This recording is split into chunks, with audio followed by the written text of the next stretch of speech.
नमस्कार मित्रांनो, आजकाल प्रत्येक ठिकाणी आपल्याला स्पर्धाच बघायला भेटते आणि प्रत्येकाला वाटत असतं की आपणच या स्पर्धेतनं पुढे गेलं पाहिजे. परंतु कधी कधी पुढे जाण्याच्या नादात आपण धोका, कपट आणि देखाव्यांचा आसरा घेत असतो.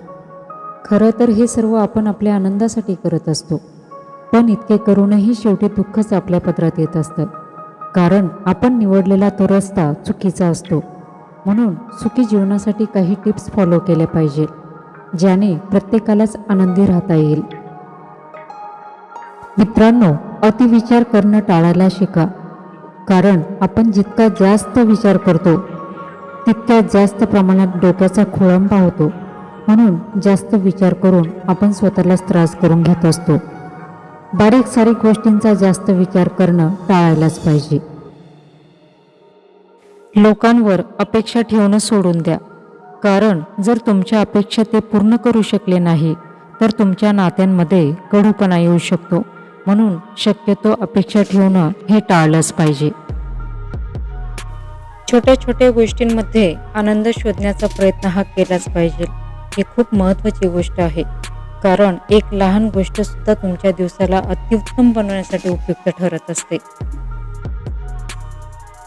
खरं बोलायला शिकलं पाहिजे, कारण एक खोटं लपवण्यासाठी 1000 खोटं बोलावं लागतं. म्हणून नेहमी खरं बोललंच पाहिजे. आपल्या आवडीचा छंद हा जोपासलाच पाहिजे.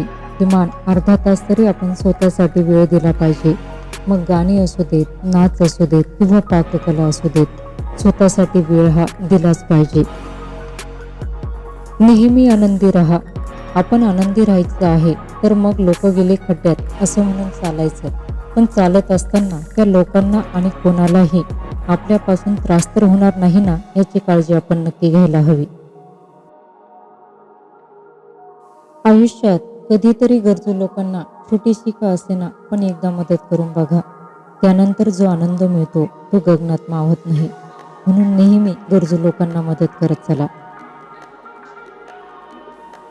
आयुष्य जास्त गंभीरपणे घेऊ नका. दुसऱ्यांबरोबर स्वतःच्या आयुष्याची तुलना तर कधीच करू नका. सरळ जीवन जगा. आपली आर्थिक स्थिती पाहूनच जीवन जगलं पाहिजे. दुसऱ्यावर चांगला प्रभाव पडावा म्हणून विनाकारण पैसे उडवण्यापेक्षा वाचलेल्या पैशांची बचत करायला शिकले पाहिजे. मित्रांनो, आपल्याला सवय लागलेली असते की दुसऱ्याच्या नजरेतून जगाला बघायची आणि दुसऱ्याच्या नजरेतून जग खूप सुंदर दिसतं. पण त्याही पेक्षा जग सुंदर तेव्हाच दिसतं जेव्हा स्वतःच्या नजरेने जगाकडे बघत असतो.